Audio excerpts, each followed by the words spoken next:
ಮಲ್ಲಿಗೆಯ ಬಾಣ ಸೂರೇರಿ ಮೇಲೆ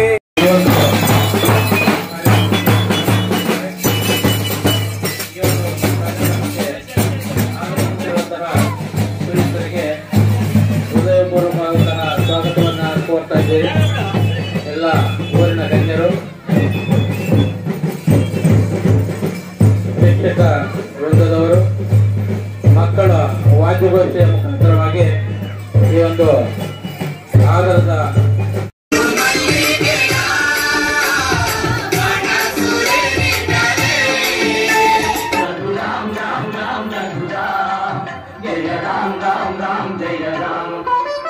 ಮೊದಲಿಗೆ ಸಂಪ್ರದಾಯದಂತೆ ಪ್ರಾರ್ಥನಾ ಗೀತೆಯನ್ನ ನಮ್ಮ ಶಾಲೆಯ ಶಿಕ್ಷಕರಾದಂತಹ ಶ್ರೀಯುತ ರೆಡ್ಡಪ್ಪ ಸರ್ ಅವರು ನಡೆಸ್ಕೊಡ್ಬೇಕು ಅಂತ ಹೇಳ್ಬಿಟ್ಟು ವಿನಂತಿ.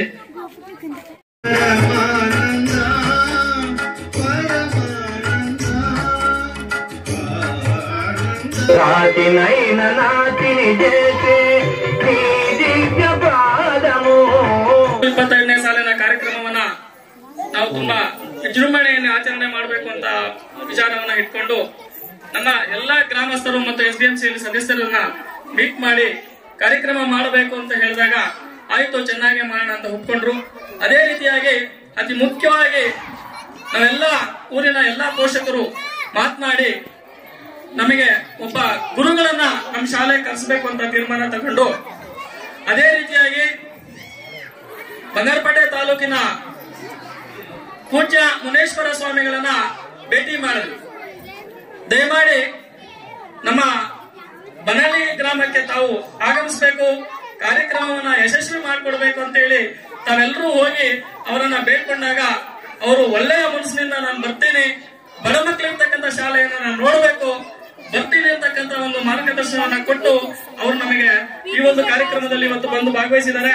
ಪೂಜ್ಯ ಮುನೇಶ್ವರ ಸ್ವಾಮಿಗಳು, ಶಿವಶನೇಶ್ವರ ದೇವಸ್ಥಾನ ಪೀಠಾಧಿಪತಿಗಳು ಹಾಗೂ ಧರ್ಮದರ್ಶಿಗಳು, ಮಾಗುಂದಿ, ಬಂಗಾರಪೇಟೆ ತಾಲೂಕು.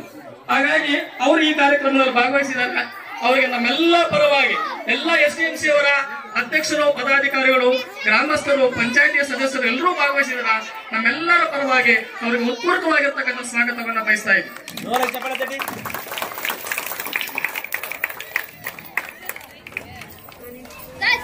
ಬೇಕಂತಂದ್ರೆ ನಮ್ಮ SDMC ಅಧ್ಯಕ್ಷರಾಗಿರ್ತಕ್ಕಂಥ ಮಂಜುನಾಥ್ ಅವರು ಈ ಕಾರ್ಯಕ್ರಮದಲ್ಲಿ ಭಾಗವಹಿಸಿದ್ದಾರೆ.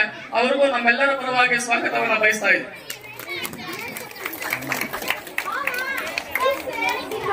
ಗ್ರಾಮ ಪಂಚಾಯತಿಯ ಸದಸ್ಯರಾಗಿರ್ತಕ್ಕಂಥ ಗೋವಿಂದ ಗೌಡರು ಈ ಕಾರ್ಯಕ್ರಮದಲ್ಲಿದ್ದಾರೆ.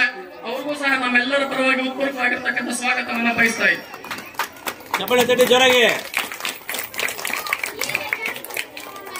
ಅದೇ ರೀತಿಯಾಗಿ ಈ ಊರಿನ ನಾವು ಹೇಳ್ಬೇಕಂತಂದ್ರೆ ತಾಲೂಕಿನಲ್ಲಿ ಬನಹಳ್ಳಿ ಒಂದು ರೀತಿಯಾಗಿರ್ತಕ್ಕಂಥ ಕಲಾ ಅಭಿಮಾನಿಗಳಿರ್ತಕ್ಕಂಥ ಊರು, ನಾಟಕದ ಗುರುಗಳಾಗಿರ್ತಕ್ಕಂಥ ಇಬ್ಬರು ಈ ಊರಿನಲ್ಲಿದ್ದಾರೆ. ಹಾಗಾಗಿ ಅದರಲ್ಲಿ ಒಬ್ಬರು ಈ ಕಾರ್ಯಕ್ರಮದಲ್ಲಿ ನಮ್ಮ ವೆಂಕಟೇಶಣ್ಣವರು ಈ ಕಾರ್ಯಕ್ರಮದಲ್ಲಿ ಭಾಗವಹಿಸಿದ್ದಾರೆ. ಕಲಾವಿದರು, ಮಾಜಿ ಸದಸ್ಯರು, ಗ್ರಾಮ ಪಂಚಾಯತಿಯ ಮಾಜಿ ಗ್ರಾಮ ಪಂಚಾಯತಿಯ ಸದಸ್ಯರು ಆಗಿರ್ತಕ್ಕಂಥ ವೆಂಕಟೇಶಪ್ಪನವರು ಈ ಕಾರ್ಯಕ್ರಮದಲ್ಲಿ ಭಾಗವಹಿಸಿದ್ದಾರೆ. ಅವರಿಗೆ ನಮ್ಮೆಲ್ಲರ ಪರವಾಗಿ ಉತ್ಪೂರ್ವಕವಾಗಿರ್ತಕ್ಕಂಥ ಸ್ವಾಗತವನ್ನ ಬಯಸ್ತಾ ಇದ್ದೀವಿ.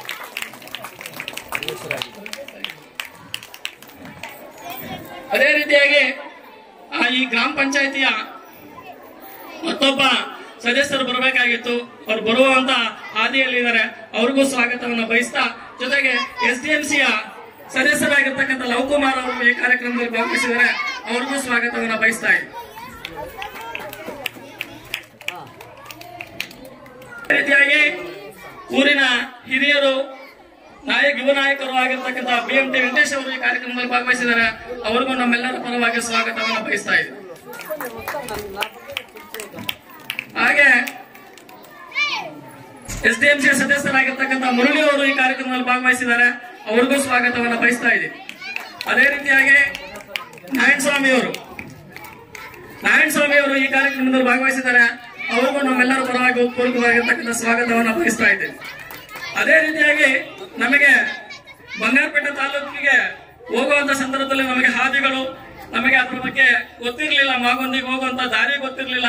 ಅವರಿಗೆಲ್ಲ ರೀತಿಯಲ್ಲಿ ತುಂಬಾ ಯುವ ನಾಯಕರು, ಜೊತೆಗೆ ಕಲಾಭಿಮಾನಿಗಳು ಬುಲೆಟ್ ನಾಗರಾಜಣ್ಣವರು ಅಂತ ಹೆಸರಿಟ್ಕೊಂಡಿದ್ದಾರೆ.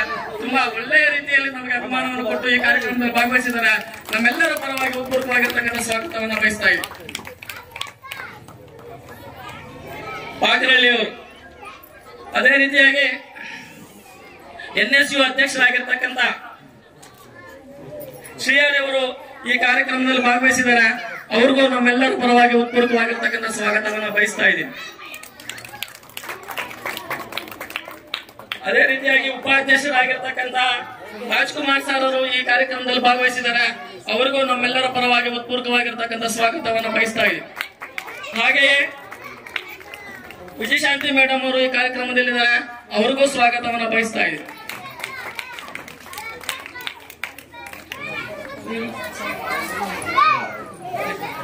ಮತ್ತೆ ಸಿರಣ್ಣ ಅವರು ಈ ಕಾರ್ಯಕ್ರಮದಲ್ಲಿದ್ದಾರೆ.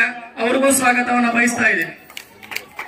ಮಂಜುನಾಥ್ ಅಣ್ಣವರು ಈ ಕಾರ್ಯಕ್ರಮದಲ್ಲಿ ಭಾಗವಹಿಸಿದ್ದಾರೆ. ಅವ್ರಿಗೂ ನಮ್ಮೆಲ್ಲರ ಪರವಾಗಿ ಸ್ವಾಗತವನ್ನು ಬಯಸ್ತಾ ಇದ್ದೀನಿ. ತಿಮ್ಮ ಆಂಜಣ್ಣ ಅವರು ಈ ಕಾರ್ಯಕ್ರಮದಲ್ಲಿ ಭಾಗವಹಿಸಿದ್ದಾರೆ. ಅವ್ರಿಗೂ ಸ್ವಾಗತವನ್ನ ಬಯಸ್ತಾ ಇದ್ದೀನಿ.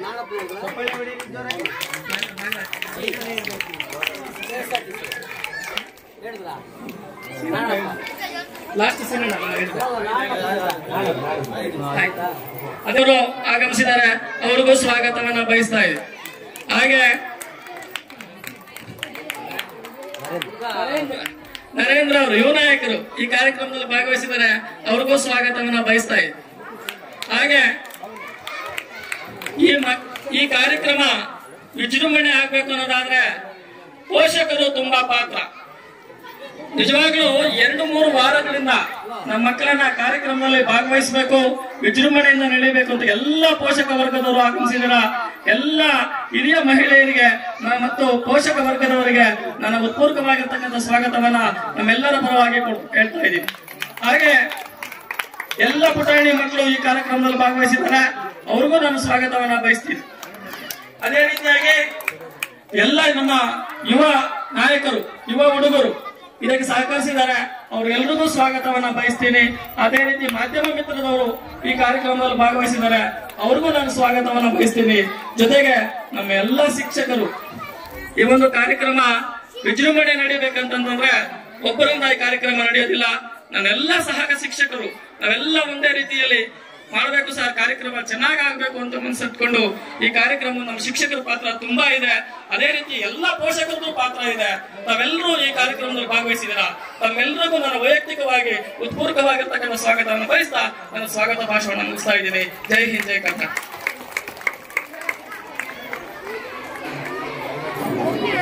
ಇಷ್ಟು ಸಮಯ ಎಲ್ಲರನ್ನು ಉದ್ದೇಶಿಸಿ ಹೃದಯ ಪೂರ್ವಕವಾದಂತಹ ಸ್ವಾಗತವನ್ನ ಕೋರಿದಂತಹ ನಮ್ಮ ಶಾಲೆಯ ಮುಖ್ಯ ಗುರುಗಳಾದಂತಹ ಶ್ರೀಯುತ HN ಸೋಮಶೇಖರ್ ಸರ್ ಅವರು ಬಂದಿದ್ದಾರೆ. ಅವ್ರಿಗೂ ಕೂಡ ಆದರದ ಸ್ವಾಗತವನ್ನ ಕೋರ್ತಾ ಇದ್ದೀವಿ.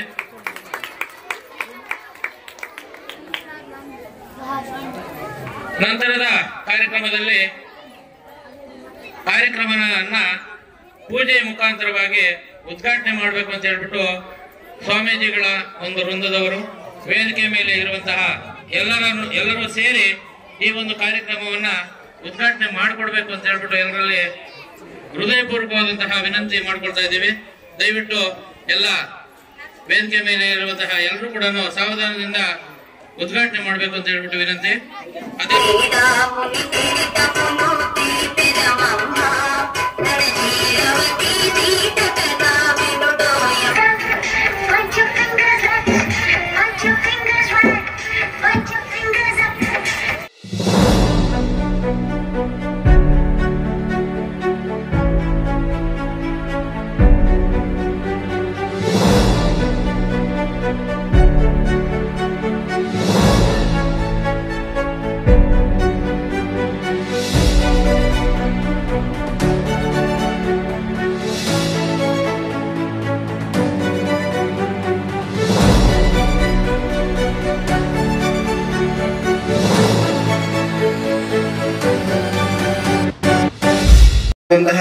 ಪೂಜ್ಯ ಸ್ವಾಮೀಜಿಗಳೇ ಹಾಗೂ ನಮ್ಮ ಗ್ರಾಮ ಪಂಚಾಯತ್ ಸದಸ್ಯರೇ, ಶಾಲಾ ಅಧ್ಯಕ್ಷರೇ, ಮುಖ್ಯ ಶಿಕ್ಷಕರೇ ಕೂಡ ಒಂದು ಶಾಲೆ ಅಂತಂದ್ಮೇಲೆ ಆ ಶಾಲೆಯಲ್ಲಿ ಮಕ್ಕಳು ಏನ್ ಕರೀತಾರೆ, ಔಪಚಾರಿಕವಾಗಿ, ಅನೌಪಚಾರಿಕವಾಗಿ, ಸಾಂಸ್ಕೃತಿಕವಾಗಿ ಮಕ್ಕಳು ಅನೇಕ ವಿಷಯಗಳನ್ನ ಕಲಿತಾರೆ.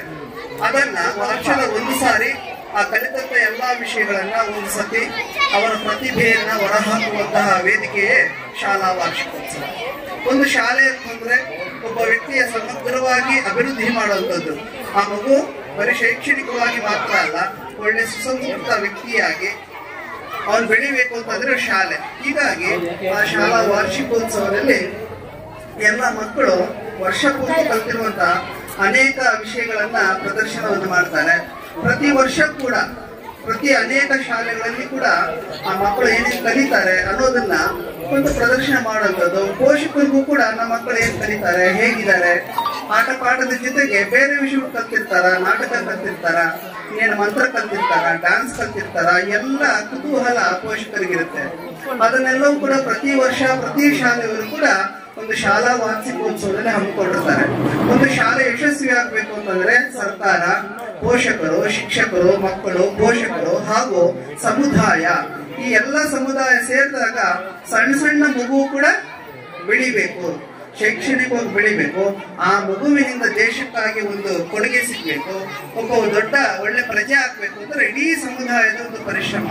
ಈ ಕಾರ್ಯಕ್ರಮ ಆಗ್ಬೇಕು ಅಂತಂದ್ರೆ ಪೂಜ್ಯರು ಕೂಡ ಆಗಮಿಸಿದ್ದಾರೆ.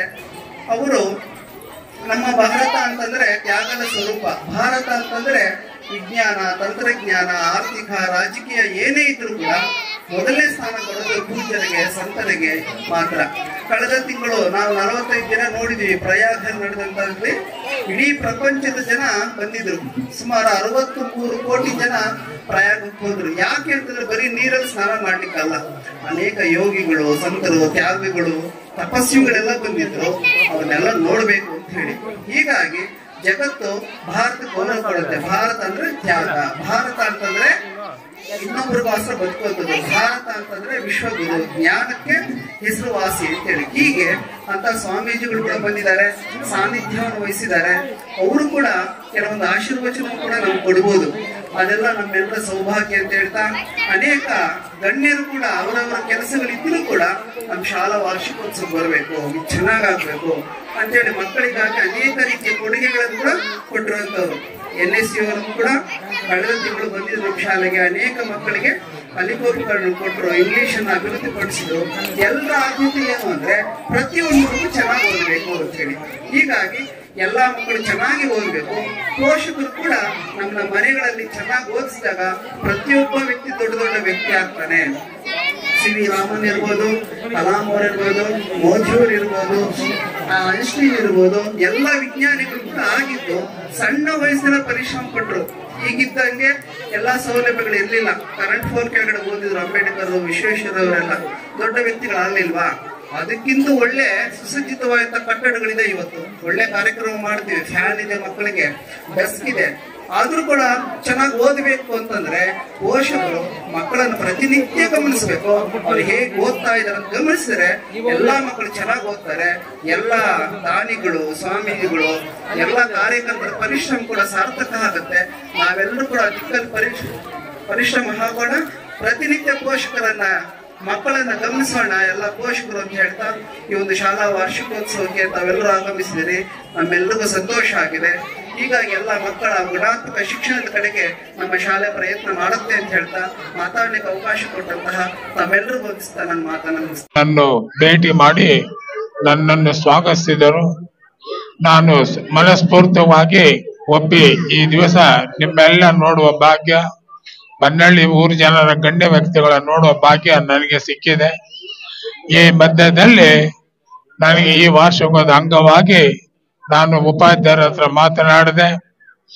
ನಮ್ಮ ಕ್ಷೇತ್ರ ಬಂದು ನೀವು ನೋಡಿದ್ದೀರೋ ಅಥವಾ ಇಲ್ಲವೋ, ಬಂಗಾರಪೇಟೆದಲ್ಲಿ ಇರ್ತಕ್ಕಂಥ ಶಿವಶನೇಶ್ವರ ಸ್ವಾಮಿ ಪುಣ್ಯಕ್ಷೇತ್ರ ಕರ್ನಾಟಕ ರಾಜ್ಯದಲ್ಲಿ ಈ 4 ವರ್ಷಗಳಲ್ಲಿ 2ನೇ ಸ್ಥಾನ ಪಡೆದಿರ್ತಕ್ಕಂಥ ದೊಡ್ಡ ಕ್ಷೇತ್ರ. ಪ್ರತಿನಿತ್ಯವೂ ಸಾವಿರಾರು ಭಕ್ತರು ನಮ್ಮ ದೇವಸ್ಥಾನಕ್ಕೆ ಬಂದು ಪರಮಾತ್ಮನ ದರ್ಶನ ಮಾಡ್ತಾ ಇದ್ದಾರೆ. ಮತ್ತು ನನ್ನ ಹಿನ್ನೆಲೆ ಏನೆಂದು ನಾನು 1 ನಿಮಿಷಗಳ ಮಾತ್ರ ತಿಳಿಸುತ್ತೇನೆ. ಬೆಂಗಳೂರಿನಲ್ಲಿ ಇರ್ತಕ್ಕಂಥ ಡಾಲರ್ ಸ್ಕೂಲ್ ನಿಮಗೆ ಗೊತ್ತಿಲ್ಲ ಆಗ್ಬೋದು. ಆದ್ರೆ ಇಲ್ಲಿ ಹಾಸನದಲ್ಲಿ ಕುಳಿತಿರ್ತಕ್ಕಂಥ ಗಣ್ಯ ವ್ಯಕ್ತಿಗಳಿಗೆ ಗೊತ್ತಿದೆ. ಅಲ್ಲಿ 30 ವರ್ಷಗಳ ಕಾಲ ಶಿವಶನೇಶ್ವರ ಸ್ವಾಮಿಯ ಪೂಜೆಯನ್ನು ಮಾಡಿಕೊಂಡು ನಾನು ಅಲ್ಲಿ 30 ವರ್ಷಗಳಂತ ನಾನು ಸ್ವಾಮೀಜಿ ಆದೆ. ಆ ಪರಮಾತ್ಮನು ನನಗೆ ದರ್ಶನವನ್ನು ಕೊಟ್ಟು ಬಂಗಾರಪೇಟೆಯಲ್ಲಿರತಕ್ಕಂಥ ಗಾಜಗ ಗ್ರಾಮದಲ್ಲಿ ಒಂದು ಪುಣ್ಯಕ್ಷೇತ್ರ ಕಟ್ಟಬೇಕು ಅಂತ ಹೇಳಿ ಆಗ ಭಗವಂತ ನನ್ನನ್ನು ಕರೆದುಕೊಂಡು ಇಲ್ಲಿ ಬಂದು ಒಂದು ಪುಣ್ಯಕ್ಷೇತ್ರ ನಿರ್ಮಾಣಿದೆ. ಈಗ 3ನೇ ವರ್ಷ ತುಂಬಿ 4ನೇ ವರ್ಷಕ್ಕೆ ನಾವು ಮುಂದಿಟ್ಟಿದ್ದೇವೆ. ಮತ್ತೆ ಈ ಒಂದು ಮಾರ್ಚ್ 1ನೇ ತಾರೀಕಿಂದ ನಾನು ಯೋಚನೆ ಮಾಡಿದೆ, ನಮ್ಮ ಕ್ಷೇತ್ರದಲ್ಲಿ ಶುಭ ಕಾರ್ಯ, ಅನ್ನದಾನ, ಮತ್ತೆ ಕಣ್ಣಿಲ್ಲದ ಮಕ್ಕಳಿಗೆ ಬಟ್ಟೆ ವಸ್ತ್ರಗಳು ಮತ್ತು ವೃದ್ಧರಿಗೆ ಮತ್ತು ಈ ತರ ನಾನಾ ತರ ನಾನು ಸಹಾಯ ಮಾಡಿಕೊಂಡು ಬರ್ತಾ ಇದ್ದೆ. ಈಗ ನನ್ನಲ್ಲಿರ್ತಕ್ಕಂಥ ನನ್ನ ಸ್ನೇಹಿತರುಗಳು ನಮಗೆ ಒಂದು ಕಿವಿ ಮಾತನ್ನು ಹೇಳಿದರು. ನೀವು ಕೋಲಾರ ಜಿಲ್ಲೆಯಲ್ಲಿ ಎಲ್ಲ ಪ್ರಾಥಮಿಕ ಪಾಠಶಾಲೆಗೆ ನೀವು ಹೋಗ್ಬೇಕು, ಆ ಮಕ್ಕಳನ್ನ ನೀವು ನೋಡ್ಬೇಕು, ಆ ಮಕ್ಕಳಿಗೆ ಕಿರು ಕಾಣಿಕೆಗಳನ್ನ ಕೊಟ್ಟು ನೀವು ಅವ್ರಿಗೆ ಆಶ್ವಾಸ ಮಾಡಬೇಕು. ನೀವು ಹೀಗೆ ಕ್ಷೇತ್ರದಲ್ಲಿ ಕುಳಿತರ ಆಗೋದಿಲ್ಲ ಅಂತ ನನಗೆ ಕಿವಿ ಮಾತುಗಳನ್ನ ನನ್ನ ಸ್ನೇಹಿತರು ಹೇಳಿದರು. ಈಗ 1ನೇ ತಾರೀಕಿಂದ ಕೋಲಾರ ಜಿಲ್ಲೆ ಇರತಕ್ಕಂಥ ಪ್ರಾಥಮಿಕ ಪಾಠಶಾಲೆಯಲ್ಲಿ ಯಾರ್ಯಾರು ನನ್ನನ್ನು ಕರೀತಾ ಇದ್ರ ಪಾಠಶಾಲೆಗೆ ಅಲ್ಲಿ ಹೋಗಿ ಪುಸ್ತಕ ಮತ್ತು ಸಿಹಿ ತಿಂಡಿ ಮತ್ತು ಪೆನ್ನು ಮತ್ತೆ ಜಾಮೆಟ್ರಿ ಬಾಕ್ಸ್ ಈ ತರ ನಾನು ಒಂದೊಂದು ಪಾಠಶಾಲೆಗೂ ಕೊಡುತ್ತಾ ನಾನು ಬರ್ತಾ ಇದ್ದೇನೆ. ಮತ್ತು ಈ ವಾರ್ಷಿಕದ ಅಂಗವಾಗಿ ನಾನು ಈ ಪ್ರಾಥಮಿಕ ಪಾಠಶಾಲೆಗೆ ಬಹಳ ಪ್ರೋತ್ಸಾಹ ಕೊಡಬೇಕನ್ನು ಕೂಡ ನಾನು ಮನಸ್ಸಲ್ಲಿ ಇಟ್ಟುಕೊಂಡು ಮಾಡ್ತಾ ಇದ್ದೇನೆ.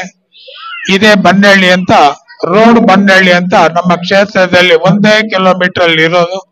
ಅಲ್ಲಿ ಮೊದಲಾಗಿ ನಾನು ಮೊದಲ ಭೇಟಿ ಅಲ್ಲೇ ನೀಡಿತ್ತು. ಅಲ್ಲಿ ಕೂಡ ಪುಟಾಣಿ ಮಕ್ಕಳು 100 ಮಕ್ಕಳು ಅಲ್ಲಿ ಪ್ರಾಥಮಿಕ ಪಾಠಶಾಲೆಯಲ್ಲಿ ಓದುತ್ತಿದ್ದಾರೆ. ಅಲ್ಲೇ ನನ್ನ ಮೊದಲನೇ ಭೇಟಿಯಾಗಿ ಈಗ ಎಲ್ಲ ಕ್ಷೇತ್ರಗಳಿಗೂ ಎಲ್ಲ ಸ್ಕೂಲ್ಗಳಿಗೂ ಎಲ್ಲ ಹಳ್ಳಿಯಲ್ಲಿ ಇರ್ತಕ್ಕಂಥ ಪಾಠಶಾಲೆಗೆ ನಾನು ಹೋಗ್ತಾ ಇದ್ದೇನೆ. ಈಗ ನಾನು ಇಲ್ಲಿ ವಾರ್ಷಿಕೋತ್ಸವ ಬರ್ಬೇಕಂದಾಗ ಉಪಾಧ್ಯಾಯರಿಗೆ ನಾನು ಹೇಳಿದೆ, ನಾನು ಹಾಗೆ ಬರೋದಿಲ್ಲ, ಮಕ್ಕಳಿಗೆ ಏನಾದ್ರೂ ಒಂದು ಕಿರು ಕಾಣಿಕೆಯನ್ನ ಕೊಡ್ಬೇಕು ಅಂತ ನಾನು ಹೇಳಿದಾಗ ಆಗ ಉಪಾಧ್ಯಾಯರು ತಾವು ಏನು ಕೊಡ್ತೀರಾ ಅಂತ ಹೇಳಿದಾಗ ನಮ್ಮ ಕ್ಷೇತ್ರದಲ್ಲಿ ಇರತಕ್ಕಂತ ಒಂದು ಬುಕ್ಸ್ ಮತ್ತೆ ಪೆನ್ನು ಮತ್ತೆ ನಿಮಗೆ ವಾರ್ಷಿಕೋತ್ಸವ ಸಿಹಿ ಹಂಚಬೇಕು ಅಂತ ಕೇಳಿ ನಾನು ಹೇಳಿದೆ. ಅದಕ್ಕೆ ಒಮ್ಮೆ ಅವರು ಬಂದು ನನ್ನನ್ನು ಸ್ವಾಗತಿಸಿದರು. ಈಗ ಅಲ್ಲಿ ಬಂದಿದ್ದೇನೆ. ಈಗ ನಿಮ್ಮ ಹಲವಾರು ಕಾರ್ಯಕ್ರಮಗಳನ್ನು ನಾನು ನೋಡಿದೆ, ಬಹಳ ಸಂತೋಷವನ್ನು ಉಂಟು ಮಾಡಿದೆ. ಇದೇ ರೀತಿಯಾಗಿ ಇವತ್ತು ಒಂದು ಮಾತನ್ನ ತಿಳಿಸಕ್ ಇಷ್ಟಪಡ್ತೇನೆ. ಇವತ್ತು ಈ ಹಳ್ಳಿಯಲ್ಲಿ ಬೆಳೆದಂತ ಪುಟಾಣಿ ಮಕ್ಕಳೇ ಇವತ್ತು ಕೇಂದ್ರ ಸರ್ಕಾರದ ಪ್ರಧಾನ ಮಂತ್ರಿ ಆಗಿದ್ದಾರೆ. ಇವತ್ತು ನಿಮಗೆ ತಾಯಿಯೇ ಮೊದಲನೇ ಪಾಠಶಾಲೆ, ಎರಡನೇದೇ ಗುರುಗಳು. ಇವರ ಆಶೀರ್ವಾದದಿಂದ ನೀವು ಬಹಳ ದೊಡ್ಡ ವಿದ್ಯಾವಂತರಾಗಿ ಮುಂದೆ ನಮ್ಮ ದೇಶಕ್ಕೆ ಪ್ರಜೆಗಳಾಗಬೇಕೆನ್ನೋದು ನನ್ನ ಒಂದು ಆಶೀರ್ವಾದ ನಿಮಗೆ ಸದಾ ಕಾಲ ಇರುತ್ತೆ. ಮತ್ತೆ ಈ ಒಂದು ಬನ್ನಳ್ಳಿ ಗ್ರಾಮಕ್ಕೆ ಮತ್ತೆ ಎರಡು ಬಾರಿ ನಾನು ಬರಬೇಕಾಗತ್ತೆ.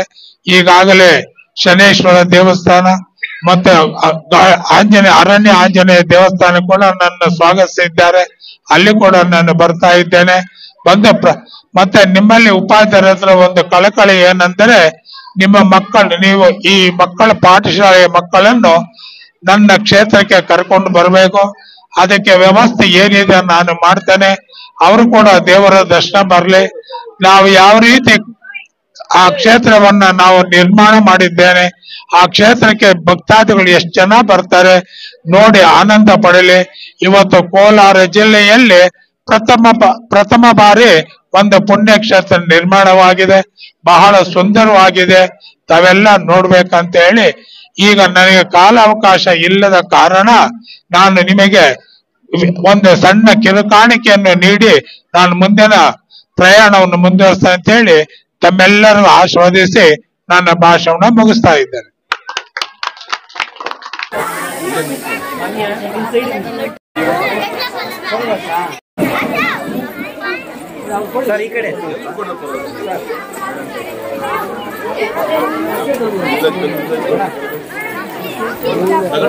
ಅಲ್ಲೇ ನಿಂತ್ಕೊಳ್ರ ಒಂದು ಸೆಕೆಂಡ್.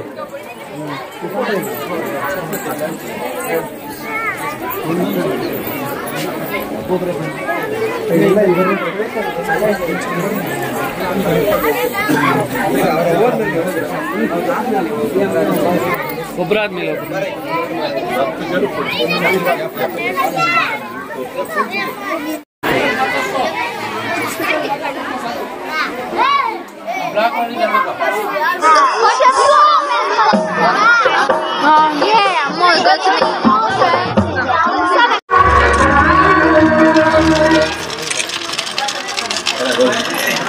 ದಾಕ್ಷಾಯಿಣಿ ಮತ್ತು ತಂಡದವರಿಂದ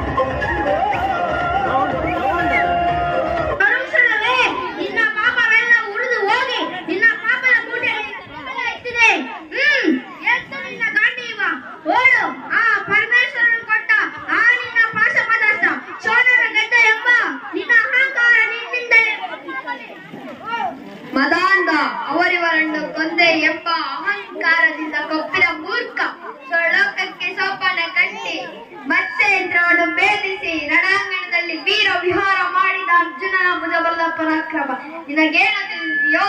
ಯಾರು ತಿಳಿಯಲು ನಿನ್ನ ಭುಜಬಲದ ಪರಾಕ್ರಮ? ಸಮರದೋಳ್ ಆಹರ್ನಿಸಿದ ಆ ನಿನ್ನ ವಿಜಯಗಳ ಮರ್ಮ ಎಲ್ಲದಕ್ಕೂ ಕಾರಣನು ಶ್ರೀಕೃಷ್ಣ ಪರಮಾತ್ಮ. ಅಗಳಿರು ನೇರಂತೆ ತಲೆಗೈದು ಕಾಪಾಡಿ ಜಯವು ತಂದಿದ್ದ ಆ ಯದುನಂದನ. ಅವನಿಲ್ಲದೆ ಬಂದು ನೀನು ತುಳಕ್ಕೆ ಸಮಾನ. ಅಸಹಾಯ ಸೋರ ನಾ ಕ್ಷೀಣ ಬರಣ ಅರನಡನೆ ಹೋರಾಡಿ ಪಾಶುಪತವ ಪಡೆದವನ. ಆಗ್ರಹಗಳರಾದ ಹರಿಗಳ ನಿಗ್ರಹಿಸ ವ್ಯಾಘ್ರನಿವನ ಉಗ್ರ ಪ್ರತಾಪಿ. ಉಗ್ರ ಪ್ರತಾಪಿ ಸಭೆಯೊಳಗೆ ದ್ರೌಪದಿ ಸೀರೆಯನ್ನು ಸೆಳೆವಾಗ ಎಲ್ಲಿ ಅಡಗಿತ್ತೋ ಈ ನಿನ್ನ ಶೌರ್ಯ. ಸ್ವಲ್ಪ ಈ ಕಡೆ ತಿರುಗಿ, ಅವ್ರು ಈ ಕಡೆ ತಿರುಗುವಂತೆ. ನಟಿಸಿದ ಕಥೆಯೊಂದು ನಾಟ್ಯ ಕಲಿಸಿದ ನಪುಂಸಕ ನೀನು. ಚಕ್ರವ್ಯೂಹವ ನುಗ್ಗಿ ಛಲದಿಂದ ಛೇದಿಸಲೆ ಮಗುವನ್ನು ಬಲಿಕೊಟ್ಟ ಭ್ರಷ್ಟ ನೀನು. ಗಂಡುಗಳಿಗೆಲ್ಲೋ ಗುಂಡಿಗೆಯ ನಿನಗೆಲ್ಲೋ ಖಂಡಿಸದ ಉಳಿಸುವೆ. ಹೋಗೋ ಹೋಗೋ ಹೋಗಲೇ ಶಿಖಂಡಿ.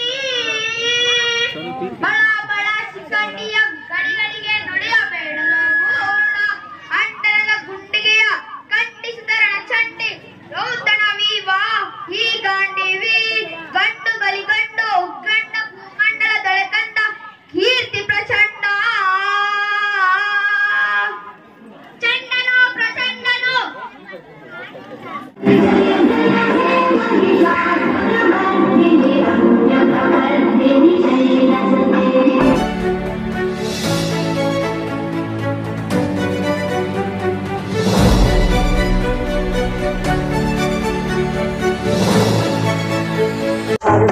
చాడు మనము చాడు